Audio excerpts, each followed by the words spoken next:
persahabatan yang kekal untuk dunia dan akhirat ialah persahabatan yang terikat karena cinta kepada Allah.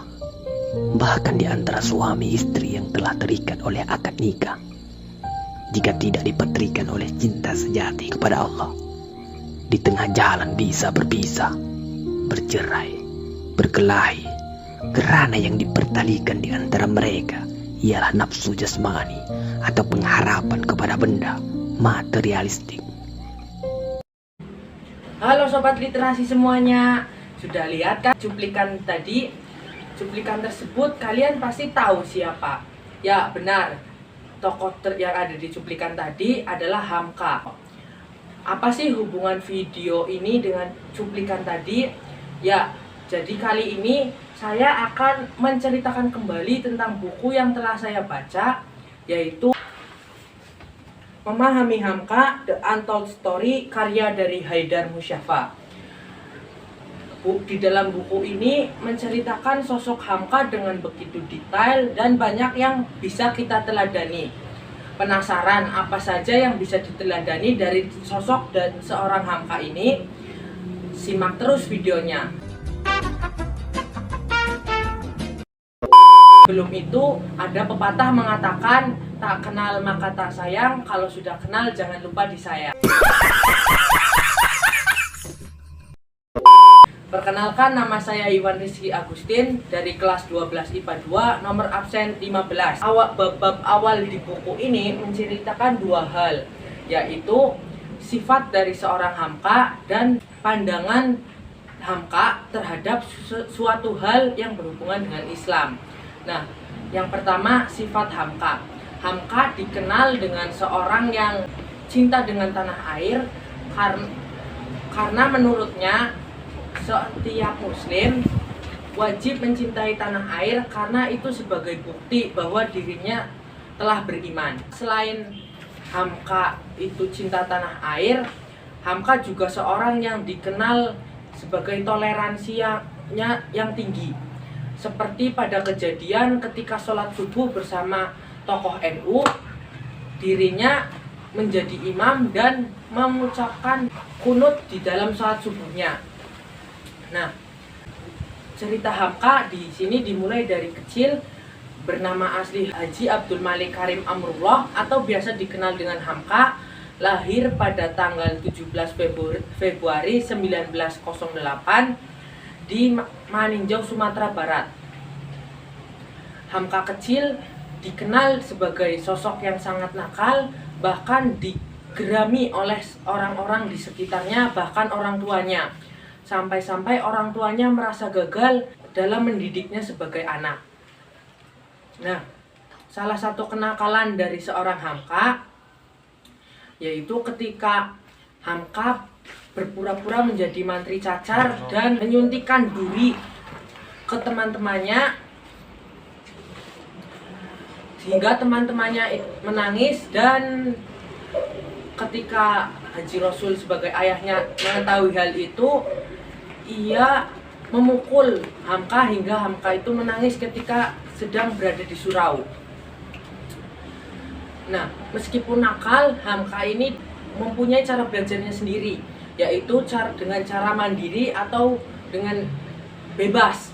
Nah, di sini cara belajar dari Hamka adalah dengan membaca buku di perpustakaan hingga ia rela bekerja di pencetakan buku demi membaca buku tersebut dengan gratis. Selain belajar secara mandiri, Hamka juga seorang yang sangat mengkhusyui dari petuah gurunya, termasuk dari ayahnya. Nah, kadang petuah dari ayahnya ini membuat Hamka bingung karena seperti pada kejadian ketika seorang wanita suaminya meninggal, Hamka mengajak teman-temannya untuk mengaji di dalam rumah wanita tersebut hingga wanita tersebut kembali tersenyum. Tetapi ketika Hamka pulang, Hamka malah dimarahi oleh ayahnya. Nah, ketika Hamka berada di usia 12 tahun, orang tuanya harus bercerai karena perseteruan adat dari masing-masing suku. Nah, perceraian tersebut membuat Hamka ini menjadi bocah petualang. Selain nakal, Hamka juga seorang yang malas, dan ketika perceraian kedua orang tuanya itu menambah, Hamka ini menjadi malas dan lebih suka pergi meninggalkan rumahnya tanpa tahu arah dan tanpa tahu waktu. Petualangan dari Hamka ini membuat ayahnya khawatir dan memasukkan Hamka ke dalam parabek untuk belajar di sana. Tetapi tidak bertahan lama, Hamka pulang kembali ke Padang Panjang dan ada niatan untuk berpetualang lebih jauh lagi, yaitu di tanah Jawa. Keinginan itu lebih meningkat ketika ayah Hamka, Haji Rasul ini memaksa Hamka untuk terus belajar apa yang ia tidak inginkan. Nah, akhirnya keinginan tersebut ia lakukan. Ia pergi diam-diam, awalnya ke Bengkulu dulu untuk meminta bekal ke saudara-saudaranya yang ada di sana. Setelah itu ia melanjutkan perjalanannya menggunakan kapal laut. Pada perjalanan pertama tidak berjalan mulus karena ketika perjalanan pertama di Jawa tersebut Hamka mengalami sakit yang memang dibawa dari sejak di Padang Panjang tadi. Karena sakit, Hamka harus kembali ke Padang Panjang dan tinggal kembali bersama ayahnya hingga ia pulih. Ternyata ketika ia pulang ke Padang Panjang, ini sudah terpengaruh dengan komunis yang dibawa oleh Datu Batuah dan Natar Zainuddin dengan membagikannya dengan cara menambahkan ayat-ayat Al-Quran dalam ajarannya. Nah, lalu ajaran komunis ini selalu menjelek-jelekan Djokrominoto yang membuat Hamka ini penasaran, siapa sih Djokrominoto itu? Lalu akhirnya ia izin ke Haji Rasul untuk pergi ke Jawa. Akhirnya diizinkanlah oleh Haji Rasul dengan perbekalan yang cukup, tidak seperti perjalanan pertama yang ia harus meminta dulu di Bengkulu. Nah, ketika sampai di Jawa, ia langsung ke pamannya yang ada di Yogyakarta. Bersama pamannya, ia bertemu dengan para guru-guru besar di Jawa seperti Djokrominoto, Ki Bagus Hadikusumo, Haji Fahrudin, dan Sujopomo. Di sana Hamka mendapatkan banyak hal. Tidak seperti guru-guru yang ada di Padang Panjang, ia lebih suka guru-guru yang ada di Jawa. Mereka lebih sabar dalam mengajarkan kepada Hamka. Nah, lalu ketika sudah selesai belajar di Yogyakarta, ia menuju ke Pekalongan. Kakaknya yaitu Fatimah dan kakak iparnya yaitu Sultan Mansur. Di sana juga ia belajar bersama Sultan Mansur. Sultan Mansur ini ketika mengajar Hamka begitu sabar, teliti, dan juga enak untuk Hamka. Nah, akhirnya pada tahun 1925 ia kembali ke Padang Panjang, dan ketika di Jawa ia juga belajar bagaimana berpidato. Lalu ketika di Padang Panjang, Hamka ini membantu Haji Rasul di sana untuk memberikan pelajaran-pelajaran di sana agar tidak terpengaruh dengan ajaran komunis. Nah, tetapi ketika ia ingin berpidato kepada masyarakat Padang Panjang, ia ditolak karena menurut warga sana Hamka hanya bisa berpidato tetapi tidak fasih dalam berbahasa Arab. Nah, Hamka ngomong ke Haji Rasul akan hal itu. Haji Rasul merespon dengan itu wajar karena Hamka tidak belajar dengan sungguh-sungguh ketika belajar nahwu dan sorof. Akhirnya Hamka yang sakit hati, ia pergi ke Mekah. Kepergian Hamka ke Mekah juga ada alasan lain, yaitu ketika neneknya bercerita bahwa Haji Rasul pernah berjanji bahwa ingin menyekolahkan Hamka selama 10 tahun di Mekah. Karena hal itu juga Hamka menuju ke Mekah, dan di Mekah ia mendapatkan teman yang mungkin cukup bagi dirinya bertahan di Arab.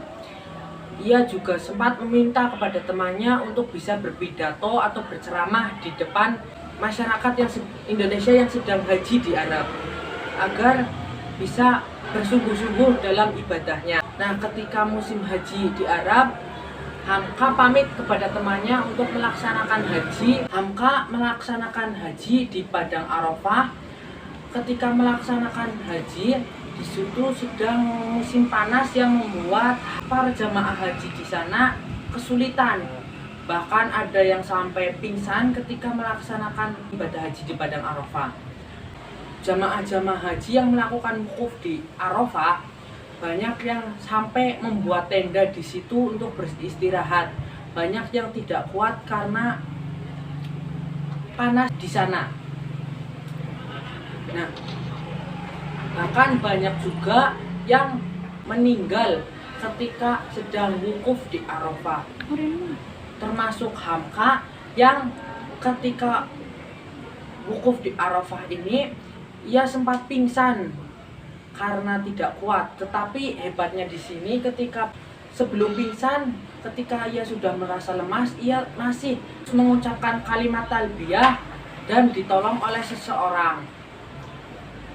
Nah, setelah selesai melaksanakan haji, ia disuruh pulang ke Padang Panjang oleh kakak iparnya, yaitu Sultan Masyur dalam suratnya.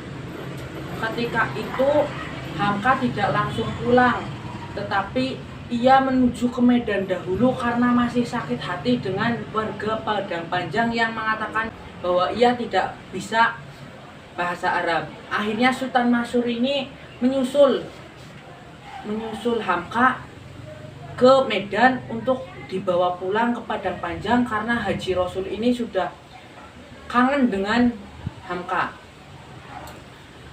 Ketika bertemu dengan Hamka, Haji Rasul menanyakan, "Di mana serbanmu?" Lalu Hamka menjawab, "Aku tidak mengambil serban karena aku tidak memiliki uang."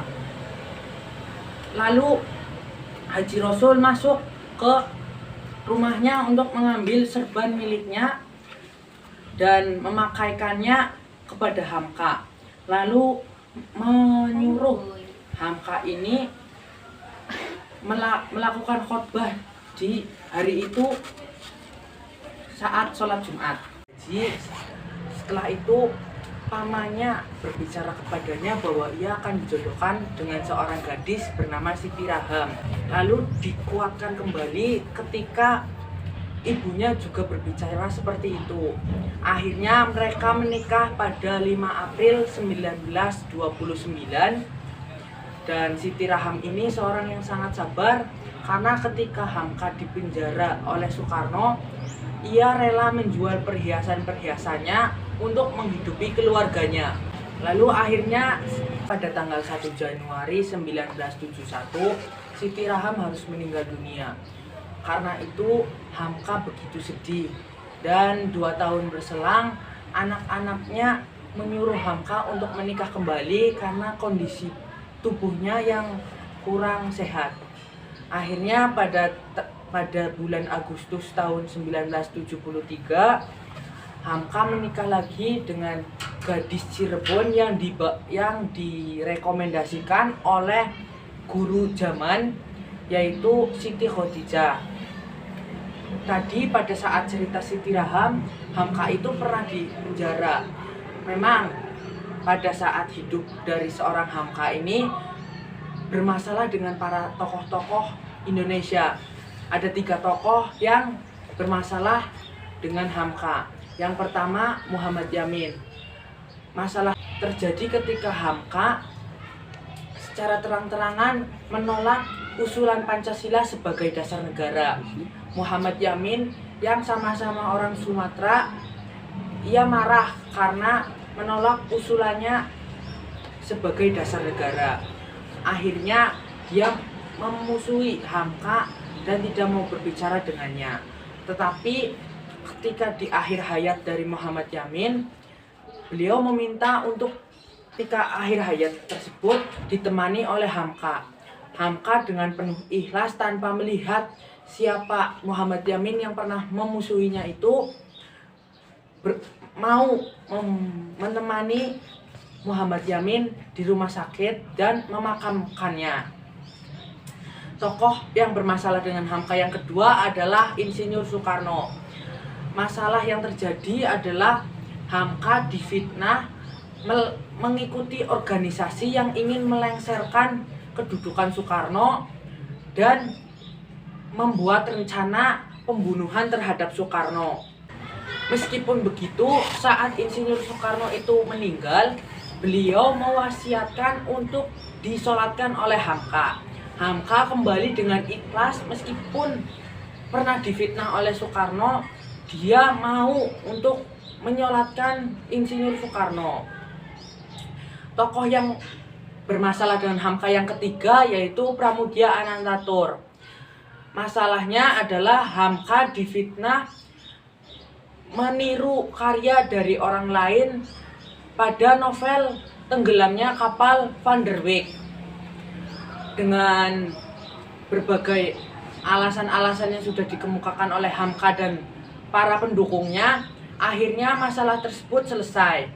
Nah, ketika anak dari Pramudia Anantatur itu mempunyai pasangan,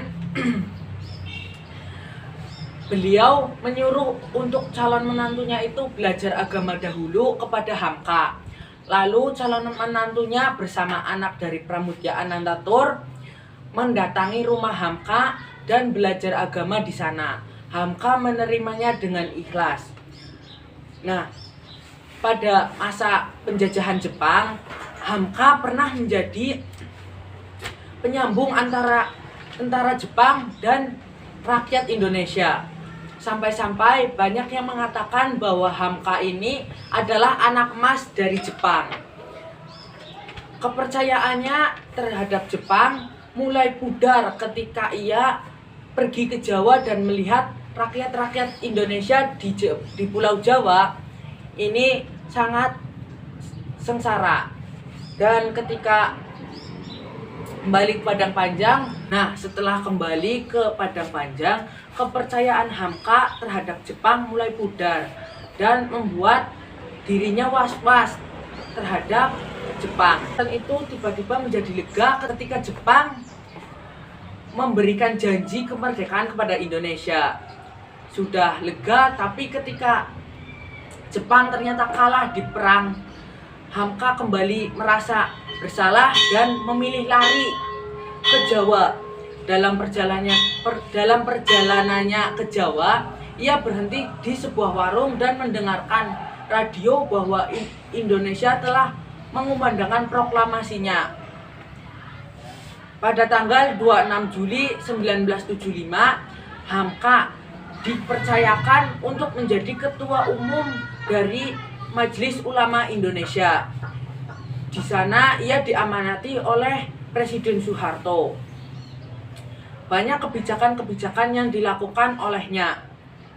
Pada tanggal 18 Juni 1981, dirinya mengundurkan diri dari MUI karena banyaknya masalah yang terjadi di kalangan Islam dan Kristen. Akhirnya Hamka mengundurkan diri. Setelah itu beliau menuju ke Irak, dan setelah selesai urusan di Irak, beliau tidak langsung pulang ke Indonesia, tetapi mampir dahulu ke Malaysia. Setelah berada di Malaysia, beliau menuju ke Indonesia, dan pada tanggal 18 Juli 1981, Hamka mulai sakit-sakitan dan dirawat di rumah sakit. Pada tanggal 24 Juli 1981, Hamka meninggal dunia dan harus menghembuskan nafas terakhirnya di rumah sakit. Kendala yang dihadapi oleh Hamka yaitu ketika dirinya ditolak menjadi guru setelah di Jawa karena tidak fasih dalam berbahasa Arab. Ia langsung pergi menuju ke Arab untuk belajar bahasa Arab. Kendala yang kedua, ketika dirinya ingin membaca buku, tetapi dirinya sudah tidak memiliki uang. Akhirnya ia bekerja di pencetakan buku untuk membaca buku secara gratis. Yang bisa diteladani dari sosok Hamka, yang pertama seperti pada video awal, dirinya itu cinta tanah air, lalu juga teladan yang sangat tinggi. Lalu yang ketiga, Hamka tidak memiliki rasa dendam. Yang keempat, dirinya selalu ikhlas dalam membantu orang lain meskipun orang tersebut telah menyakiti hatinya. Yang kelima, semangat dalam meraih sesuatu yang dia inginkan. Yang keenam, selalu mengingat Allah dalam keadaan apapun. Dari buku yang telah saya baca, yaitu Memahami Hamka, The Untold Story, karya dari Haidar Musyaffa. Semoga apa yang telah saya sampaikan bisa berguna bagi kalian semua.